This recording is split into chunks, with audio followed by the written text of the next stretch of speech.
আসসালামু আলাইকুম। স্বাগত জানাই আমার YouTube news channel GHK news TV 24-এ। মিথ্যা সংবাদ প্রচার করার চ্যানেলগুলো বর্জন করুন। সকল ধরনের সত্য খবর জানতে জিএইচকে নিউজ টিভি 24 এই চ্যানেলটি সাবস্ক্রাইব করে রাখুন। বর্তমান বাংলাদেশ চলছে মারাত্মক ভয়াবহ অবস্থা।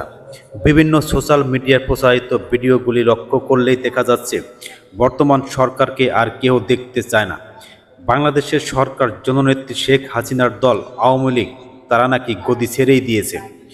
90% গদি নাকি ছাড়ছে, 10% নাকি ঝুলে আছে। আন্দোলন যদি এভাবে চলতেই থাকে 2-1 দিনের মধ্যেই সরকার গদি ছাড়তে বাধ্য। আর এই সব মন্তব্য করেছেন রিমান্ড থেকে বের হওয়া বাংলাদেশের সাহসী নেতা ভিপি নূর। চলুন তার মুখেই শুনি সবাইকে কি মেসেজ দিল ভিডিওর মাধ্যমে। ধৈর্য সহকারে ভিডিওটি দেখুন আর শুনুন। জনগণকে রাস্তা দেখেন 90% পতন হয়ে গেছে, 90% পতন হয়ে গেছে। ছাত্র জনতা রাজপথে থাকে, অমানবিক নির্যাতন হচ্ছে, ঝুলাইয়া চোখ বাইদা কি হবে। 90% পতন হয়ে যায়, 10% ধাক্কা দরকার। এই ধাক্কাটা চালাই যেতে হবে। 90% পতন অলরেডি হয়ে গেছে। প্রশাসনের মধ্যে আলোচনা সময় আপনারা জনগণকে নিয়ে রাস্তা দেখেন, জনগণকে নিয়ে রাস্তা দেখেন 90% পতন হয়ে গেছে, 90% পতন হয়ে গেছে। ছাত্র জনতা রাজপথে থাকে, প্রশাসন ইতিমধ্যে আমাদের পক্ষে দাঁড়াইছে। আর মাত্র অল্প কিছু 10% ধাক্কা দরকার, আর 10% ধাক্কা দরকার, তাহলে সরকার শেষ। অমানবিক নির্যাতন হচ্ছে, ঝুলাইয়া চোখ বাইদা চোখ বাইদা হাইকোর্টের নির্দেশনা সেটাও মানা হয় না, অমানবিক নির্যাতন করা। তারপরেও সবার মনোবল শান্ত।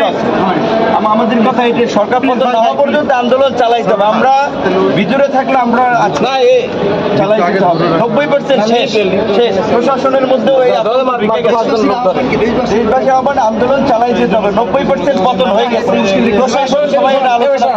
এখন জনগণকে রাস্তা থাকতে হবে। 90% পতন হয়ে যায়, 10% ধাক্কা দরকার। এই ধাক্কাটা চালাই যেতে হবে।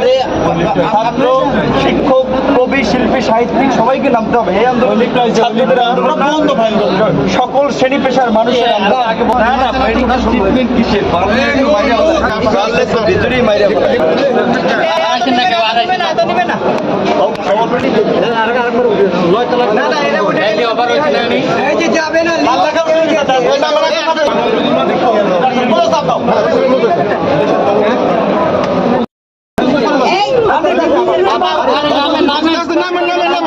নামিয়ে পরে আসেন নামেন আমরা আপনার সদরে করছি।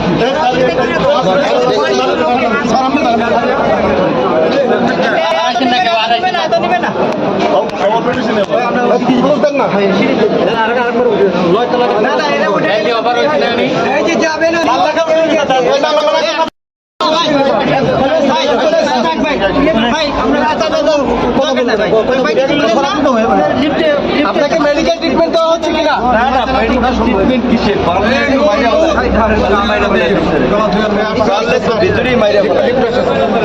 আপনার শারীরিক অবস্থা কেমন এখন?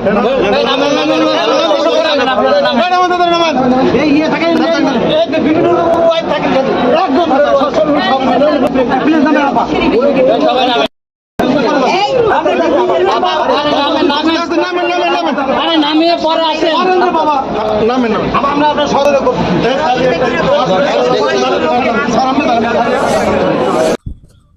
ধন্যবাদ বন্ধুরা ভিডিওটি দেখার জন্য।